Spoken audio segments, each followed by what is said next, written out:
Olá, aluno da sexta série do ensino médio, tudo bem com vocês? Eu espero que sim. E no vídeo de hoje, darei continuidade à sequência de atividades do Aprender Sempre da sexta série do ensino fundamental. Então vamos lá? Aula 1. A língua e a nossa pátria. É a nossa pátria, no caso. 1. Descreva em um breve artigo de opinião, de mais ou menos 8 linhas, organizada em parágrafos, como é a linguagem mais utilizada para a comunicação oral entre você e as pessoas com quem você convive no dia a dia. Não esqueça de ressaltar se você acha que essa forma de fala permite a boa comunicação entre todos e, se houver dificuldade, fale um pouco sobre elas. Então aí, alunos, é uma resposta pessoal. Lembrando, o artigo de opinião é um texto, é um tipo de texto dissertativo argumentativo, onde o autor apresenta seu ponto de vista sobre determinado tema e por isso recebe esse nome. Então você vai lá e coloca o seu ponto de vista sobre esse assunto. Entenderam? A argumentação, então, é o principal recurso retórico utilizado no texto de opiniões, que tem como característica informar e persuadir o leitor sobre o assunto. Aula 2 e 3. África e Brasil. 1. Leia o texto a seguir. Texto 1. O homem chamado Namaraçota, lenda de Moçambique. Havia um homem que se chamava Namaraçota. Era pobre e andava sempre vestido com farapos. Um dia foi à caça. Ao chegar ao mato, encontrou um impala morta. Quando se preparava para assar a carne do animal, apareceu um passarinho que lhe disse: Namaraçota, não se deve comer essa carne. Continua até mais adiante, que é bom enterrar lá. O homem deixou a carne e continuou a caminhar.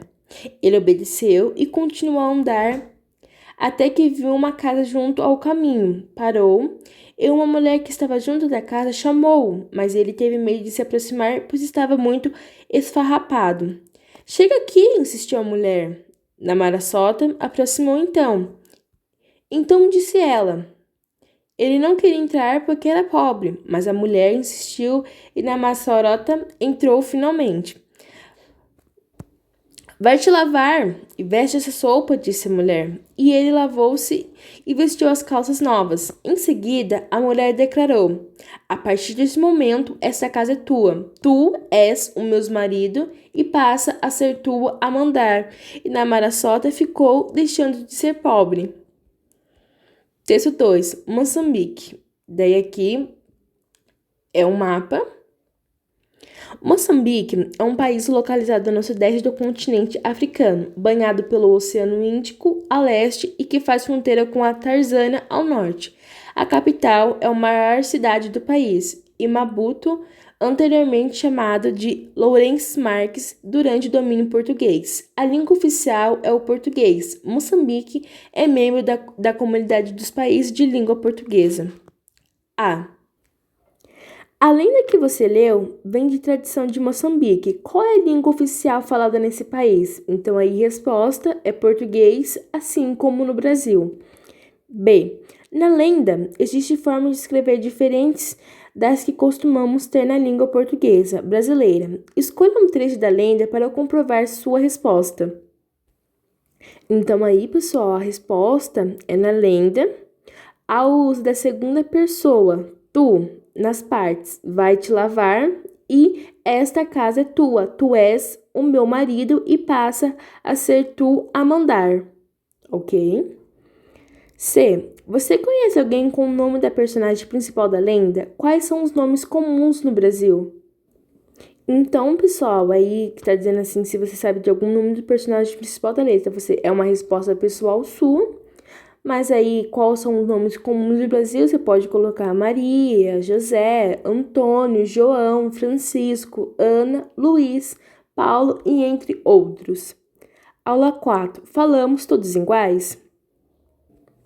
Na aula anterior, você conheceu alguns países africanos e que se fala a nossa língua, mas como algumas diferenças dentro do nosso país, será que falamos todos iguais? Chamamos de variação linguística as diferenças que uma mesma língua apresenta. Há diversos tipos de variação, como histórica, geográfica e social. Faça uma lista de expressões típicas ou forma de fala as palavras em diferentes regiões do Brasil. Então, pessoal, uma resposta que eu poderia dar aí, mas você coloca a sua resposta pessoal, é que as expressões regionais do Centro-Oeste é arruinou, piorou de saúde, carreta, carro, dormir no macio, viver folgado. Norte, bocado, estar com fome, capar o gato, ir embora, égua de largura, muita sorte. Nordeste, aperrear, encher o saco, buchuda, gestante. E Sul, assar a perna, montar a cavalo, cacetinho e pão francês. B. 2. Pense de que forma podemos combater o preconceito linguístico que alguns falantes da região do Brasil sofrem, inclusive na região em que você vive. Escreva um artigo de opinião breve utilizando a norma padrão da língua, defendendo a diversidade linguística brasileira e pedindo respeito para todos.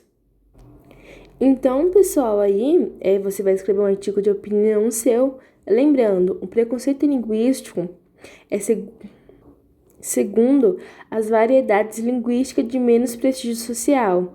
Ela está diretamente ligada a outros preconceitos, que é o regional, cultural e socioeconômico e o etc.